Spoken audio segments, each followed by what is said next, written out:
The opportunity to give a shiur to the Rabbanim of the RCA. I'm proud to be a musmach from RCA, and through the years, many of you, Rabbanim in America, are my colleagues and friends, and I'm grateful for an opportunity to share some Torah that we've been developing in Eretz Yisrael with our brothers in Chutz La'aretz.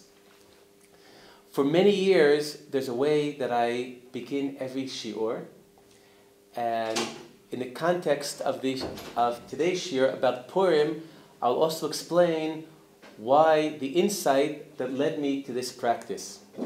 I begin every shiur by first stating the unique date, the date which never was before, which never will return. And after stating today's date, I add the pasuk from Tehillim, Ze hayom asa Hashem nagila v'nishmecha bo. So allow me to begin. Hayom, Daled Adar, Taf Shin Ayin Chet. Ze hayom asa Adonai nagila v'nishmecha bo.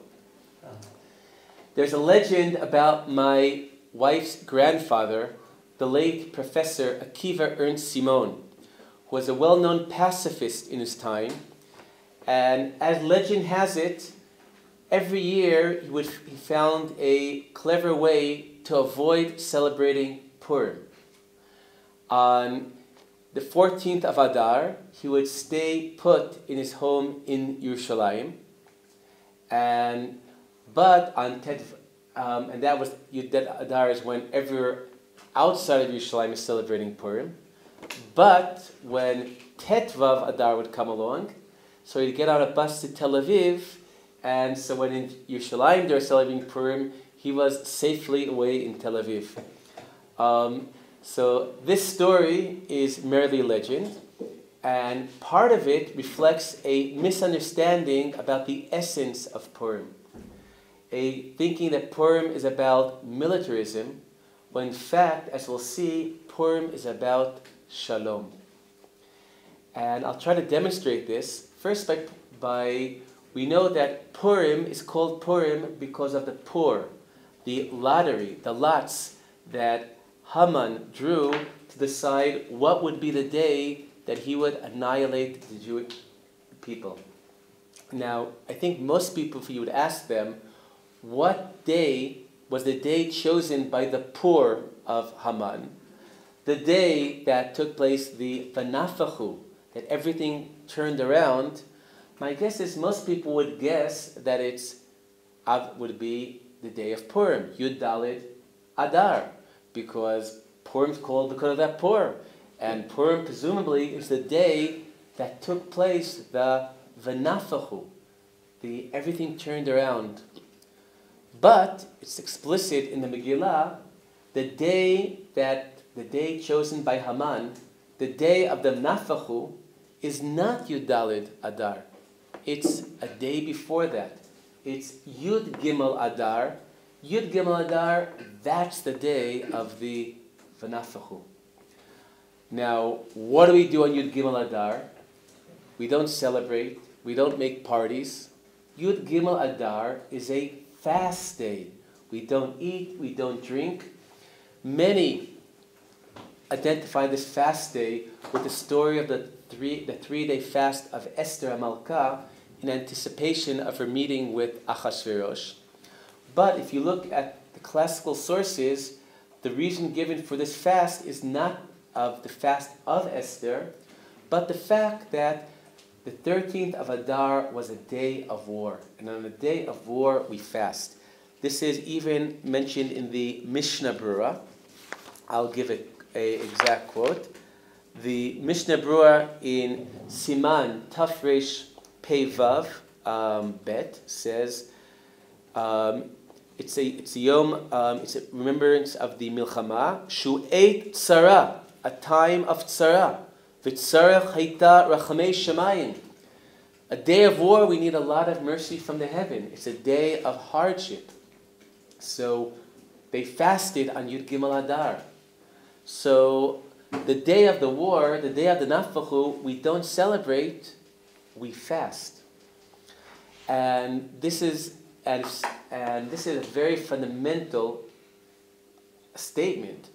The Talmud Yerushalmi says that when Purim falls out on Shabbos, meaning Yud Daled Adar falls out on Shabbos, we celebrate Purim on Yud Bet Adar, which is Thursday, and not on Friday. Now, that would seem to be strange, because when Purim, we do celebrate Purim on Fridays. If Yud Daled would be Friday, we celebrate on Friday. So why from Shabbos go all the way back to Thursday? So the answer of Rav Chelvo in the Yerushalmi is that because Yud Gimel Adar is a day of war, and we don't want Purim on the Yom of Milchama. So there's a fundamental statement that Purim is not on the day of war. It's something about after the war. So in Yerushalayim, since Yerushalayim has walls like Shushan, since in Shushan the war, the fighting continued into Yud Daled also, so there we don't celebrate in Yerushalayim Purim on Yud Daled, even though that this would allow us to be with all of Am Yisrael, we wait till Tet Vav. So Purim is not on the day of Milchama. In fact, there aren't any military victories that are celebrated by holidays. If we think Yeshua conquered the land of Israel, but there isn't a holiday about the military conquests.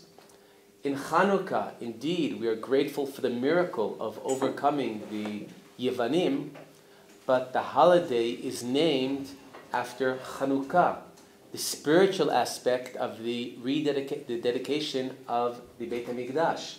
And the center mitzvah relates to the Nes Pach HaShemen. So Judaism, we're not pacifists, but we don't sanctify militarism or war. And there's a Mishnah in Shabbat that has a debate. Can you wear weapons on Shabbat? So one opinion is, well, weapons, that looks cool. This is almost like a decoration for a man to walk around with his weapons. But the Chachamim say no. Weapons are a ganai. And therefore we will not look at weapons as part of your extension of your clothing. And they bring the Pasuk in Yeshayahu. The Pasuk in Yeshayahu, looking that in the future our hope for the weapons to be hammered into plowshares and to reach a state of shalom.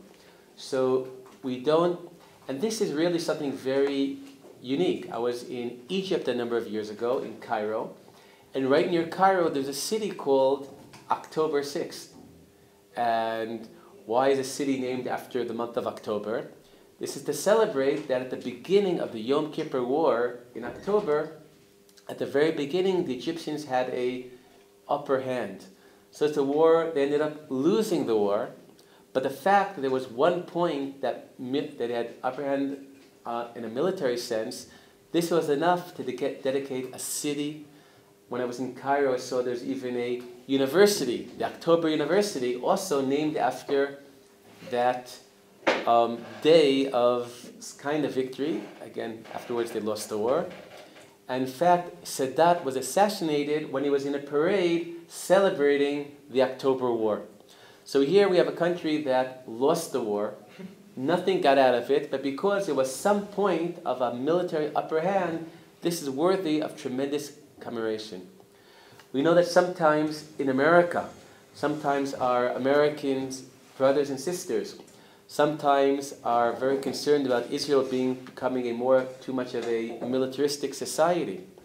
But I think there's a very telling point that Michael Oren, Israel's ambassador to the United States, in his book Ally, he mentions a visit of his to the White House and how surprised he was to see that in the White House so many of the pictures have to do with different battles that America fought through the ages. And saying, if you go to the Knesset, there's a lot of beautiful pictures there. but they aren't pictures in Knesset about battles and military victories. So in Israel we go to war when necessary, but we don't sanctify the militarism. Okay, so Purim, it's not about militarism.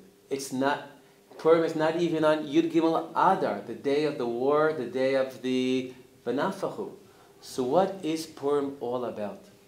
So what I'd like to share with you today is to show how Purim is not about the war, it's about the peace, the shalom that comes after the war. And maybe I'll preface with a beautiful comment by our Rosh Yeshiva, Rav Yakov Nagen, that when we take out a Sefer Torah, we link two psukim together and make a tremendous creative idea by linking the psukim together. We start by saying, Vayihi binso Aaron v'yom Moshe kumo Hashem v'yafutz oivecha v'yanusu misanecha mipenecha. The first verse that we say when we take out the Torah refers to the battles that we had to wage against our enemies. But the next verse, we continue by saying, Ki mitzion tetzei Torah udvar Hashem Yerushalayim. Why? What's this war all about? Because the hope that one day from Zion, Torah and the Word of God will come out of Jerusalem. And the next pasuk of that prophecy from the book of Yeshayahu is V'shafat ben egoyim v'ochiach lamim rabim v'kitetu charvotam liitim v'chanuteihem lemazmerot lo yisa goy al goy cherev v'lo yimodu od milchama. It's that pasuk is the one that precedes the following pasuk, which envisions a future that there is no longer any warfare between nations. So the wars is a necessary evil, but it's necessary in part to bring about the shalom. And I believe Purim is Chag HaShalom, the holiday of shalom. In fact, the word shalom appears multiple times throughout the Megillah, in telling the story of the Megillah. And the Megillah telling about the writing together of the events is referred to as Divrei Shalom Ve'emet. And if you look at the special mitzvot of Purim, we see they're really all about shalom. The first special mitzvah of Purim is Mishloach Manot Ish L'Re'ehu, that we're all obligated to send presents, gifts of food, each of us to each other. And this is really about connecting people. In fact, there are opinions that the real fulfillment is simply inviting each other to eat together. But in the Mishloach Manot, connecting to other people through food, through gifts, we could really understand that in a time of after existential danger, the Jewish people are threatened by annihilation, that brings out inside of us a realizing how connected we are to each other. And that's what Mishloach Manot is all about. I remember in the first Gulf War, fortunately, the damage by all of Saddam Hussein's missiles was much less than people feared. But Saddam Hussein's big talk about destroying half of Israel really gave knowledge that, or thinking that he had non-conventional weapons, really had a feeling of existential fear in the streets. And going through that period, people felt so connected to each other. And part of what's sad is that after that, everyone went back to things went back as usual, the bickering and divisive aspects of society. Mishloach Manot is saying we go back to that point, how we must have felt so together, and say, let's make this every year. Let's do something to really be together. And that's what Mishloach Manot is all about, going, connecting to other people. And the other mitzvah of Purim is Matanot Levyonim. And here, Matanot Levyonim is not tzedakah, it's not charity. Charity is something that makes in some ways even strengthens social divisions. You do give money to those who need it more, but you put yourself in the pose of the giver. He's the receiver, and you're above and he's below. But by calling it not tzedakah, but matanot, gifts, a gift, charity divides the giver and the receiver. Gifts connects us. Who do you give a gift to? You give it to your friends. So Matanot Levinim is saying, you know what? Give even the Aniyim, don't look at them as the other, the people all the way down there. You give them charity, but give them gifts. And that's why one of the laws of Matanot Levinim, if during the year you check out the person, does he really deserve what you're giving him? On Purim, you're not allowed to check the other person. Just with an open heart, you give around you. Okay, so the two essential mitzvot of Purim are about connecting to the people around you. It's about creating shalom among all of us. Now, one thing I point out, this is shalom in the inner shalom. I think in Israeli society, sometimes there's a debate about when you say shalom, what are we talking about? There are those who see shalom is about between the Jewish people and other segments of humanity. And there are those that see that Oseh shalom remav hu yaseh shalom aleinu v'al kol Yisrael amen. They understand that as an inner shalom within the Jewish people. And of course, both of these are sacred goals. We need both internal shalom in the Jewish people, and we need shalom between the Jewish people and all of humanity. But the way, and we have two holidays. In Chag, the universal shalom, that's about Chag HaSukkot. Chag HaSukkot, in the Beit HaMikdash, they would bring 70 purim, one for each of the nations of the world. In Sukkot, we have the vision in the book of Zechariah of all of humanity coming to Jerusalem on Sukkot. In fact, there's a beautiful parade every year in Jerusalem that delegations come from all over the world of Gentiles who come on Sukkot to give honor to the holy city of Yerushalayim. I was there this year. There were dozens of countries, and we're not talking just about America and Western Europe.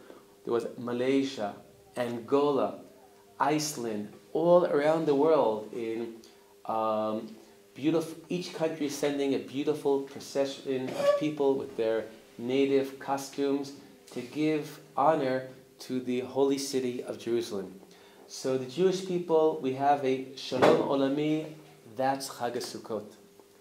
Purim is about the Shalom HaPnimi, the inner peace with the Jewish people. And sometimes it's easier to have Shalom with someone who's far away than the person next to you. Shalom with someone far away is often an abstract idea that we're all in favor of. Shalom of the person next door is a real person that through the year you might have had some tensions with, and to overcome that, that's really one of the big challenges. So Judaism, we believe in shalom in the inside, shalom going on the outside, and I think we could heal some of the divisions in Israeli society by each acknowledging the importance and place of these two visions of shalom that are ultimately, of course, connected. Maybe since I focused on the inner shalom of Purim, let me end with a beautiful story that talks nevertheless about Purim going beyond the boundaries of the Jewish people. A story about Rav Shlomo Zalman Auerbach, one of the Gedolim of the last generation, that my father's first cousin, Dov Gerachowski,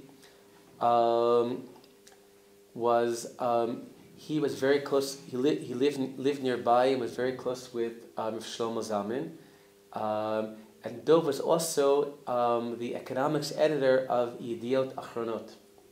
Now, on the top floor of Rav Shlomo Zalman Auerbach's building in Shari Chesed lived a Christian Arab family. that Yediot Achronot wanted to have an Arab to cover, an Israeli Arab to cover events in East Jerusalem and Yehuda v'Shamron. And to be close, the Arab family moved from the Galilee, since they were Israeli Arabs, they wanted to live in the western part of Jerusalem, and they moved into Shari Chesed, and they were the guy of Shabbat for the whole neighborhood. But Dov told me that when Purim would come around, Rav Shlomo Zalman would be concerned that all the children are getting Shalach Manas, but this Arab family, nobody would be bringing them anything. So Shlomo Zalman himself would prepare the Shalach Manas and go and bring it to the family on the top floor. And Dov continues by telling me that that correspondent had cancer and died at a young age.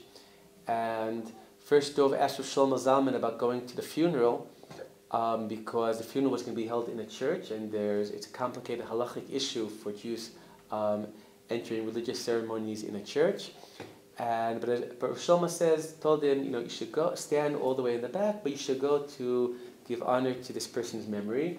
And when the widow remarried, Dov said he went to the wedding. Rav Shlomo Zalman sent a wedding gift for the almanah, and told him and said, tell her that if I could, I'd also come to the wedding.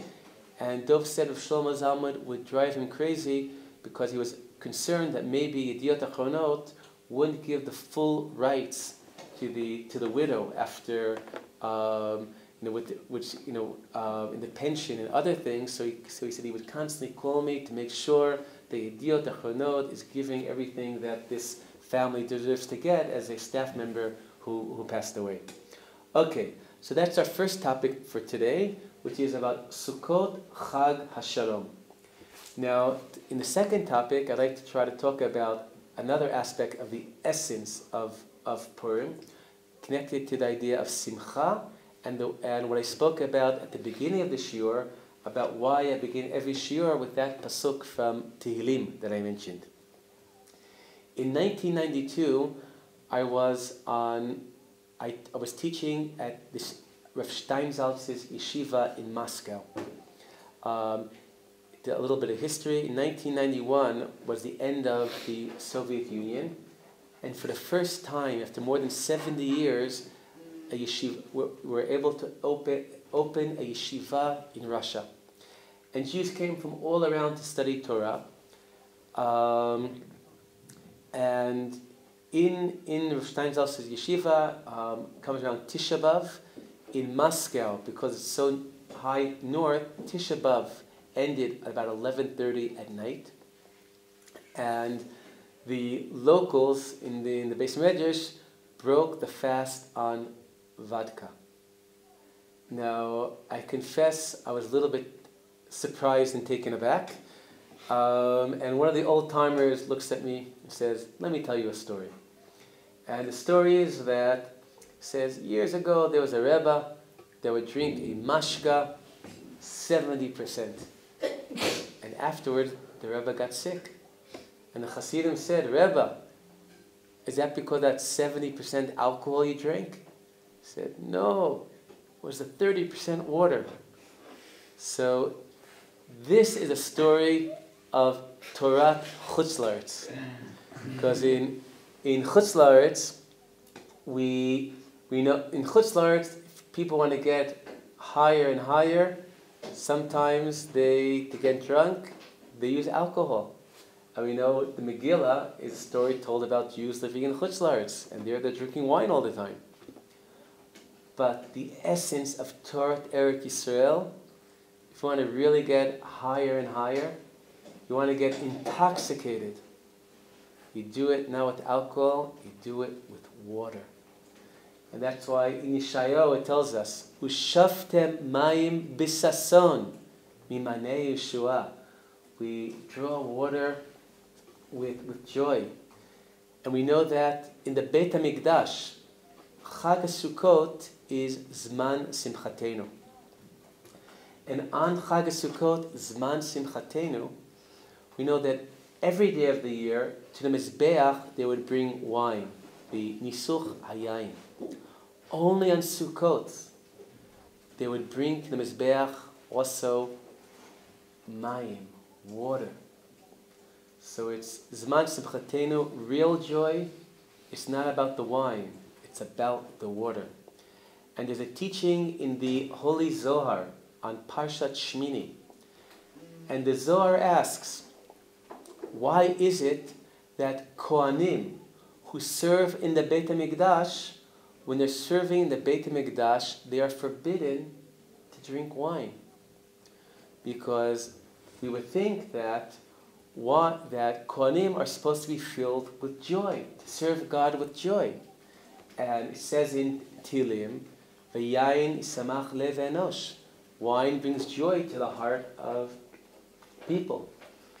So the Zohar answers that wine, it starts off with joy, but it ends up with sadness. And Kohanim have to be pure joy. And pure joy has to be joy from beginning to end. So the quality that reflects the joy of the Kohanim is mayim slulim, clear water. Okay, so the Torah to Eretz Yisrael is getting drunk in water. Now, what does that really mean? When we say that, get your highs, your joy, your simcha from the water, what does that really mean? Water is a symbol of life. Mayim chayim. To get your joy from the water, it's saying, get your joy from life itself. Don't find something external. Don't find something artificial. Try to draw out your joy from the blessings of life itself. And this gets back to that teaching connected to how I started the shiur. Many years ago, I was saying Tehillim. I was saying Hallel. And I got to the pasuk, Zeh hayom asa Hashem nagila v'nismacha bo. And I asked myself, what day is this talking about? And then suddenly, I had a moment of revelation. That pasuk is talking about today. Zeh hayom asa Hashem. This is the day that God has made. And the recognition that this is the day that God has made brings me to the continuation of the pasuk, Nagila v'nismacha bo. Let me be filled with joy. And this insight is an insight to realize that the essence of joy is the ability to touch the essence of life itself. To look at life with different eyes, with new eyes, and realize that our involvement with so many petty matters have blinded us to that great blessing of the very essence of life itself. So saying every day and beginning a shiur with Zeh hayom asa Hashem nagila v'nismacha bo is a constant reminder to go to the essence. Look at life the way we should look at life. Find our joy where we should be finding our joy. If in Pirkei Avot it says that true love is ava shelo tluya b'davar, love that's not dependent on anything, so too true joy is not dependent on something, it's dependent on being itself. And this mayim, in Chassidut, they say that mayim, water, is Roshei Tevot, Matai Yavo Mashiach. When will Mashiach come? And I think the answer is Mashiach will come when people learn to find their joy. People learn to find their joy in life itself. And this teaching I once shared with a friend of ours, a wonderful Israeli poet, Sivan Harshafi, and her response was, people, we know the human body is primarily made up of water. So to say, find water, find your joy, getting drunk on water is saying, find your joy in the inside, and you don't have to look on the outside to find your joy. We know that waters. We know from Eden, from Eden, waters go out, rivers go out from Eden to our world. If in many ways we could see that Gan Eden, the reality of Gan Eden, the future reality of the world, is less about changing the physical reality of the world, but our consciousness, how we relate to reality. If the sin is eating from the Eitz Hadat Tovra, eating from a tree of Dat, of knowledge, of consciousness, of good and bad, that our life becomes very separated from the better things, the worse things. We want to link ourselves to the Eitz HaChaim, the tree of life. If we're connected to the Eitz HaChaim, to the tree of life, we see that all of life is a blessing. So the way to get back to Eden is also through the waters. The rivers go out of Eden, and through the waters we hope to get back to Gan Eden, to a different consciousness that we'll all find joy kan v'achshav. Maybe one last point, and here I explain how we begin the shiur, and I also explain how I'm going to end today's shiur.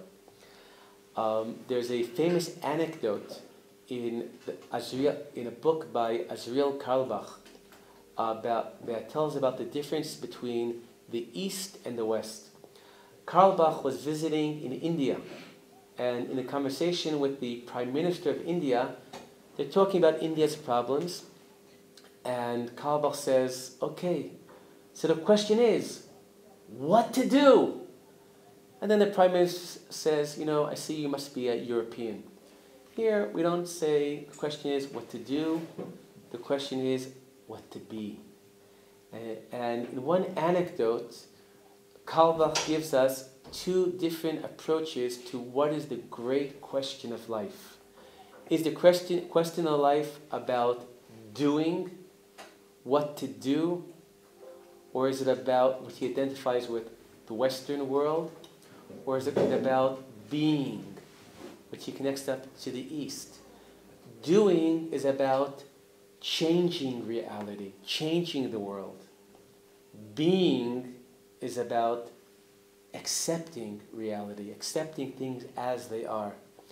In my book, Litarer Yom Chadash, which I'm very grateful is being now translated by Magid Press into English, the central theme of my book, Litarer Yom Chadash, is that Judaism and the land of Israel are between East and West, and we have a binding together of doing and being. If you look at the structure of the week, 6 days are about doing. Shabbat is a day that we don't do, it's a day of being, of presence, in the place we are, in the time we are. And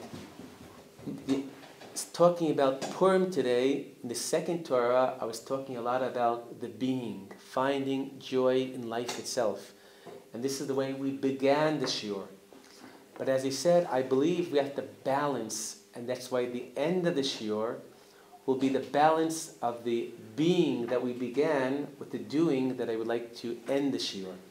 Then maybe say that we have, Chassidut talks a lot about the relationship between Purim and Yom HaKippurim, based on the drasha that there's Purim and Yom HaKippurim is darshaned as a day like Purim. And in some ways I feel that one connection, Purim is, as I presented, about being. We accept reality as it is. We accept people as they are. You don't check out the ani. You're filled with joy, and you accept the other, the neighbor, the ani, yourself, with simple joy. It's about accepting the world. Yom HaKippurim, I think, is the balance of not the doing, but the being. Not about accepting yourself and others as they are, but trying to change yourself. So I think in these days we also have the balance of the doing and the being. So if we started with a pasuk about being, we're going to end with a pasuk about doing.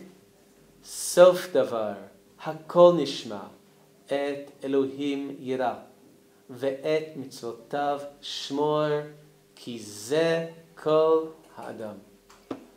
Purim Sameach!